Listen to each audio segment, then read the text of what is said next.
제2절 타락의 동기와 경로. 우리는 이미 제1절에서 뱀은 곧 해와를 타락시킨 천사를 비유한 것이라는 사실을 밝혔다. 이처럼 인간의 타락된 동기가 천사에게 있었으므로 그 타락의 동기와 경로를 알려면 먼저 천사에 관한 것을 알지 않으면 안 된다. 1. 천사의 창조와 그의 사명 및 그와 인간과의 관계. 모든 존재는 하나님에 의하여 창조되었다. 따라서 천사도 하나님이 창조하신 피조물이 아닐 수 없는 것이다. 하나님은 천사 세계를 다른 어떤 피조물보다도 먼저 창조하셨다.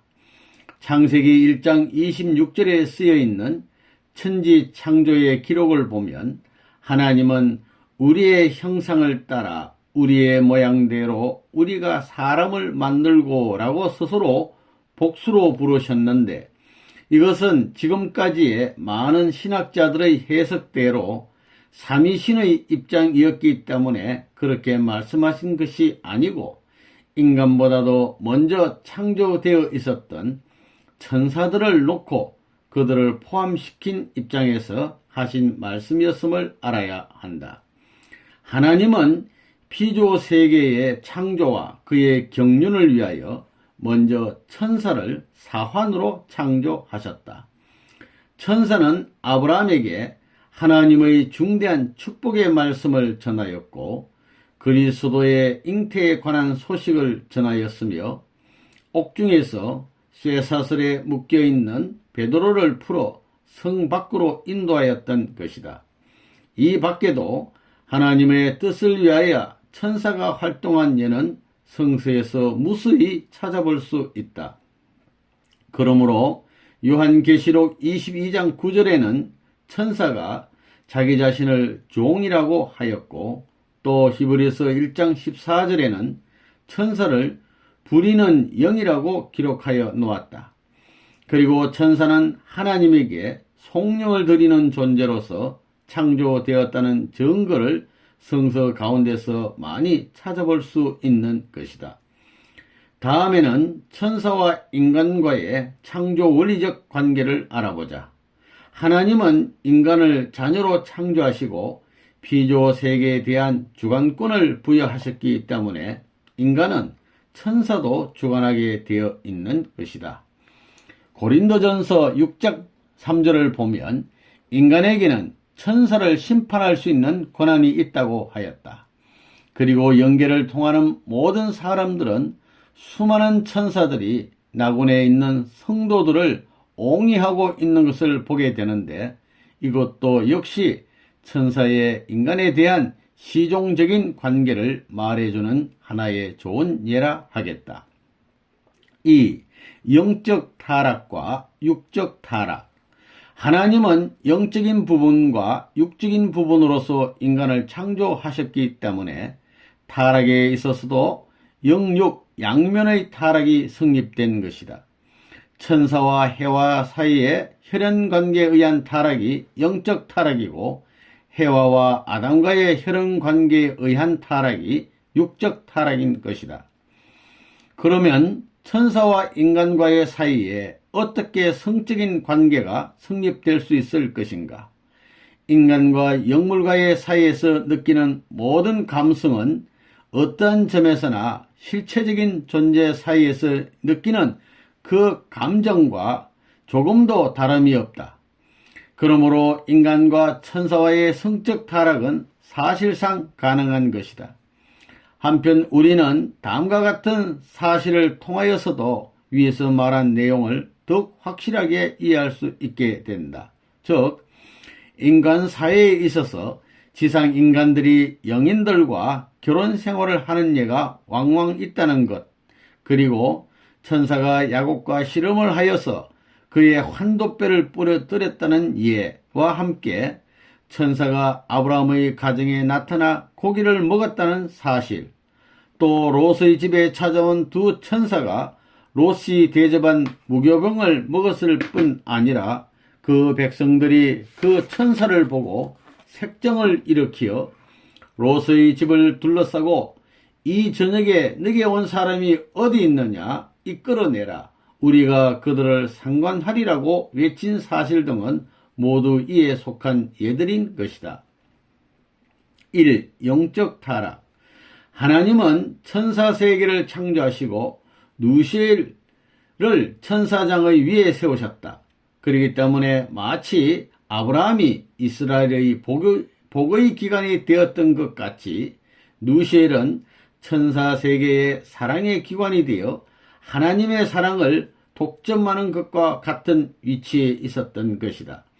그러나 하나님이 그의 자녀로서 인간을 창조하신 후에는 종으로 창조된 누시엘보다도 그들을 훨씬 더 사랑하셨다.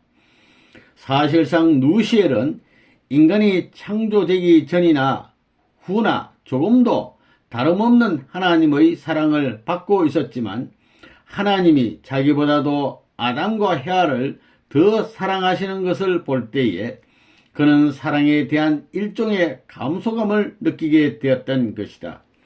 이것은 마치 아침부터 노동을 한 일꾼이 자기 대로의 상당한 노임을 다 받았음에도 불구하고 늦게 와서 적게 일한 일꾼도 자기와 똑같은 노임을 받는 것을 볼 때에 자기가 받는 노임에 대한 감소감을 느꼈다고 하는 성서의 예화와 같은 입장인 것이다. 이러한 입장에서 사랑의 감소감을 느끼게 된 누시엘은 자기가 천사 세계에서 가졌던 사랑의 위치와 동일한 것을 인간 세계에 대하여서도 그대로 가져보고자 회화를 유인하게 되었던 것이니 이것이 곧 영적 타락의 동기였다. 피조 세계는 하나님의 사랑의 주관을 받도록 창조되었다.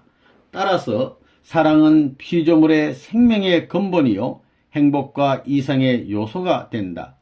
그러므로 이 사랑을 많이 받는 존재일수록 더 아름답게 보이는 것이다.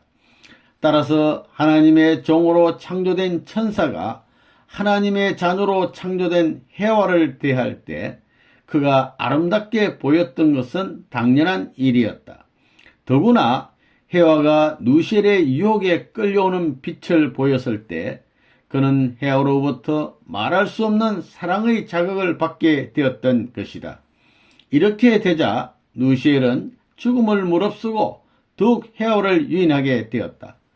이와 같이 사랑에 대한 가분한 욕망으로 인하여 자기의 위치를 떠난 누시엘과 하나님과 같이 눈이 밝아지려고 때 아닌 때에 때의 끝을 바란 해와가 서로 상대의 기준을 조성하여 수수작용을 하게 되었으므로 그로 인한 비원리적인 사랑의 힘은 그들로 하여금 불륜한 영적인 정조관계를 맺게 하였던 것이다.